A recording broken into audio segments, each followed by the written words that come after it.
நீங்க பிறந்த வீட்டில் ஏசிலாம் இருக்காமா? இருக்கு சார். அங்கெல்லாம் எவ்வளோமா கரண்ட் பில் கட்டுவீங்க?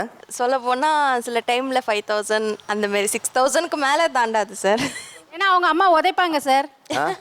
கல்யாணமான புதுசுல புருஷனுக்கு மாமியாருக்கு போட்டுட்டு தான் மருமக சாப்பிடணும். கல்யாணமாகி குழந்தை பிறந்ததுக்கு அப்புறமா பிள்ளைக்கு ஊட்டணும். அதுக்கு எடுத்துகிட்டு போய் நான் வாயில் வச்சேன்னா அது இப்படிங்கும் அப்படின்னும் இந்த மாதிரி ரியாக்ஷன்லாம் கொடுக்கும் சார். அப்படி இருந்தும் அதை வச்சு வாயில் இந்த சிமெண்ட் பூசுவாங்க தெரியுமா சார், அந்த மாதிரி பூசி அப்பி 1 மணி நேரம் வெயிட் பண்ணி சாப்பாட்டு ஊட்டிட்டு அதுக்கப்புறம் தான் சார் நாங்கள் சாப்பிடணும். நான் ஒரு ப்ரைவேட் ஹாஸ்பிட்டலில் ஒர்க் பண்ணுறனால நிறைய ஸ்டூடெண்ட்ஸ் கவுன்சிலிங் வருவாங்க சார். சைக்காலஜிஸ்ட் கிட்ட ஒரு சிபிஎஸ்சி படிக்கிற ஸ்டூடெண்ட், ஐசிஎஸ்சி படிக்கிற student, they are coming for counselling. Psychologist சொல்கிறது என்னென்னா, சிபிஎஸ்சியாக இருக்கட்டும் ஐசிஎஸ்சியாக இருக்கட்டும், they are stuffing the knowledge. அவங்க ரொம்ப ஸ்ட்ரெஸ் போடுறாங்க சார் குழந்தைங்க மேலே. இப்போ எனக்கு தெரிஞ்ச என் ரிலேட்டிவ்ல ஒரு பையன் இருக்கான், யூகேஜி படிக்கிற பையன், சிபிஎஸ்சி ஸ்கூல். அவங்க ஃபர்ஸ்ட் ஸ்டாண்டர்டுக்கு ப்ரொமோட் பண்ண மாட்டாங்க சார். ஏன்னா உங்கள் பையனுக்கு சென்டென்ஸ் ஃபார்மேஷன் வரலை. இவங்க மவுண்ட் ரோட்ல ஷாப் வச்சிருக்காங்க. வரது ரொம்ப லேட் நைட் வருவாங்க. நான் கொஞ்ச நேரம் ஏசி போட்டிருப்பேன், படுப்பேன், தூங்குவேன். நம்ம மருமக வந்தானே நம்ம எல்லாம் பார்த்துப்பா, நம்மளோட வீட்டு செலவெல்லாம் கொஞ்சம் குறையும் பார்த்தோன்னா அவங்க வருறது 12 மணி 1 மணி, மார்னிங் 2 மணி வரையும் தூங்குவாங்க. ஏசி கண்டினியூஸாக போவோம். கரண்ட் பில் எவ்வளோ தெரியுமா சார் எங்களுக்கு வருது? 18000 16000 வருது. ஆமாம் சார். எனக்கு நான் கொஞ்சம் ட்ரீட்மெண்ட் எடுத்துகிட்டு இருக்கேன் சார். ஸ்கின்னுக்கு எனக்கு ரொம்ப சென்சிட்டிவ் ஸ்கின். இந்த மாதிரி இந்த வெயில் அதெல்லாம் கொஞ்சம் தாங்க முடியாது. ஸோ அதனால் நான் ஏசி கொஞ்சம் போட்டுப்பேன். அதனால கொஞ்சம் எக்ஸ்பென்ஸ் ஏறுது தான், பட் என்னால் முடியல. நீங்க பிறந்த வீட்டில் ஏசிலாம் இருக்காமா? இருக்கு சார். அங்கெல்லாம் எவ்வளோமா கரண்ட் பில் கட்டுவீங்க? சொல்ல போனால் சில டைமில் 5000 அந்த மாதிரி 6000க்கு மேலே தாண்டாது சார். ஏன்னா அவங்க அம்மா உதைப்பாங்க சார். தூங்கி ஏன் இவ்வளோ நேரம் தூங்குறேன்னு உதைப்பாங்க அவங்க அம்மா. நம்மளால அது பண்ண முடியாது இல்லை சார். ஆமாம், அவங்களெல்லாம் பண்ணால் டொமஸ்டிக் வயலன்ஸை கொண்டு உள்ளே வச்சுருவாங்க. அவங்க மட்டும் ஏசி போட மாட்டாங்களா? அவங்களும் ஏசியில் தான் சார் இருப்பாங்க. கேட்டால் அவங்க சொல்லுவாங்க அவன் மட்டும் போட்டுட்டு இருப்பாளா, நானும் போட்டுருப்பேன், அடம் பிடிப்பாங்க சார். நான் என்ன சார் இப்போ வெயில் பொழக்குது சார். அதாவது நைட்டு வீட்டில் இருக்கும்போது அவங்க போடுறாங்க, அப்படியே போடுறாங்க. அதை மேட்ச் பண்ணி வீட்டில் இல்லாத போது காலையில் சாயங்காலம் வர வரைக்கும் நீங்கள் போடுறீங்க. கூடி பில்லு கிளியறது என்னமோ உங்கள் வீட்டில் உங்கள் பையனோட பாக்கெட்டுக்கு தான். நீங்கள் போட்டு செலவு பண்ணுறது 2 பேருமே தான் பண்ணுறீங்கன்னு நினைக்கிறேன். அப்போ இல்லை சார், நான் போட்டிலாம் போட மாட்டேன். பட் அவங்க ரொம்ப சைல்டு மாதிரி பண்ணுவாங்க சார். இவ என்ன இவ்வளோ ட்ரெஸ்ஸு வாங்குறா, எல்லா ட்ரெஸ்ஸும் போடுறாளா, அதெல்லாம் போட மாட்டா, எதுக்கு இவ்வளோ ட்ரெஸ் நீ வாங்கி கொடுக்குறேன்னு பையன்கிட்ட போய் கேட்பாரு. அவர் டெய்லி ட்ரெஸ் எடுத்துகிட்டு வருவார், இன்னைக்கு இந்த மாதிரி போட்டு போகணும், இப்படி போட்டு போகணும்னு சொல்லிட்டு. பட் நான் எடுக்கிற ட்ரெஸ் ஏன்னா நான் ஆன்லைனில் ஆர்டர் பண்ணுறேன். ஸோ வீட்டில் தத்தும் போது கண்டுபிடிச்சிடுறாங்க ட்ரெஸ்ஸு வீட்டுக்கு வருது. இவர் வெளியிலேயே வாங்கிட்டு வரனால அவருக்கு தெரிய மாட்டுது. இவங்க கேட்பாங்க, நீ ட்ரெஸ் எடுத்துக்கூடா, நீ ஏன்டா இப்படி ட்ரெஸ் இல்லாமல் கிடக்குற, அவள் இவ்வளோ வாங்குறா, உனக்கு ஏன்டா, நீ வாங்கிக்கூட, அப்படிலாம் வேற சொல்லுவாங்க. உண்மையாகவே வீட்டில் யார் சிக்கனம், பையனா மருமகளா மாமியாரா? சொல்ல போனால் நான் ரொம்ப சிக்கனெல்லாம் கிடையாது சார். அவங்க சிக்கனம் மாதிரி நடிப்பாங்க, அவங்களும் சிக்கனம் கிடையாது, அவங்களும் எல்லாமே வாங்குவாங்க. அதனால அவங்க ரொம்ப இதுவாக பேசுகிறாங்க நம்பிடாதீங்க, அவங்களும் வாங்குவாங்க. கரண்ட் பில் சொன்னாங்கல்ல சார், இப்போ நாங்களாம் ஒர்க்கிங் சார். 9 மணிக்குள்ளே எல்லா ஹவுஸ் ஹோல்ட் ஒர்க்கையும் முடிச்சுட்டு வேலைக்கு போயிடணும்.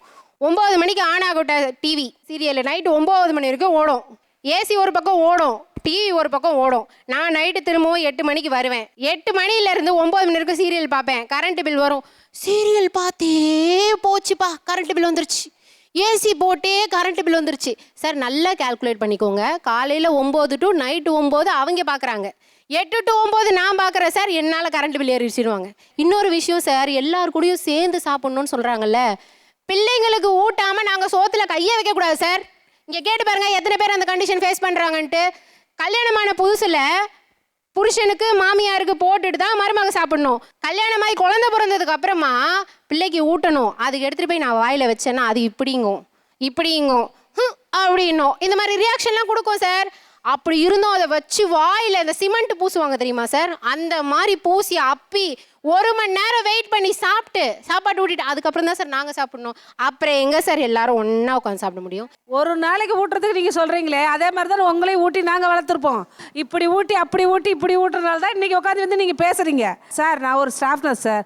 வெறும் 450 ரூபா சேலரி சார். ஒரு 50 ரூபாய்க்கு ஒரு 28 வருஷத்துக்கு முன்னாடி மேனேஜர்கிட்ட கெஞ்சுவேன் சார், பால் காசே குறையுது சார், ஒரு 50 ரூபா கொடுங்க சார், பால் காசு 500 ரூபா வருது சார் மாதம், அப்படி கெஞ்சினேன். லவ் மேரேஜ் தான், அரேஞ்ச் பண்ணி தான் பண்ணாங்க. இந்த சிக்கனை என் மருமகளுக்கு வரணும், நம்ம இருக்கும் போதே நம்ம பிள்ளைங்களுக்கு கற்று தரணுன்றதுக்காகவே ஒரு உண்டியல் வாங்கி கொடுத்தேன் சார் பிள்ளைக்கு. காவியா டெய்லி நீ எவ்வளோ செலவு பண்ணுற, டெய்லி நான் வந்து அத்தை 100 ரூபா போடுறேன்னா ஒன்றால் முடிஞ்சது ஒரு 50 ரூபா போடு, ஒரு 20 ரூபா போடுனா போட்டுட்டு தான் இருந்தா.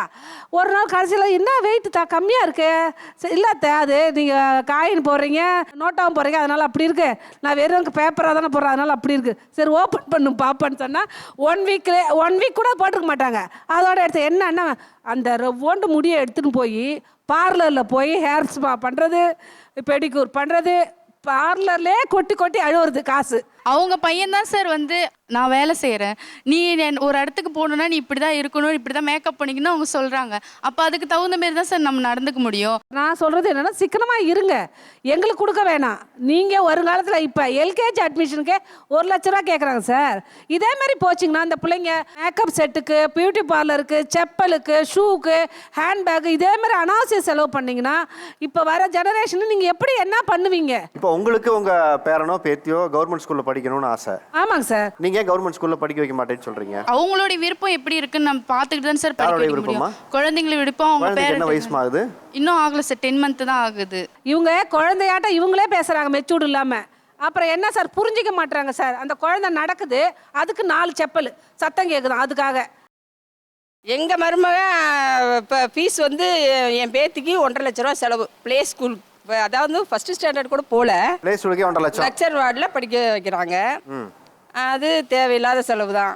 என் பொண்ணுங்க சார் 1 வருஷம் வந்து ஃப்ரீ எஜுகேஷன் தாங்க சார். எங்கள் ஊரில் ஒரு ட்ரஸ்ட்டில் இருந்து ஒரு ஃப்ரீ ஸ்கூலிங், காலையில் போனால் ஈவினிங் வரைக்கும் சாப்பாடு எல்லாமே அவங்க தந்துடுவாங்க.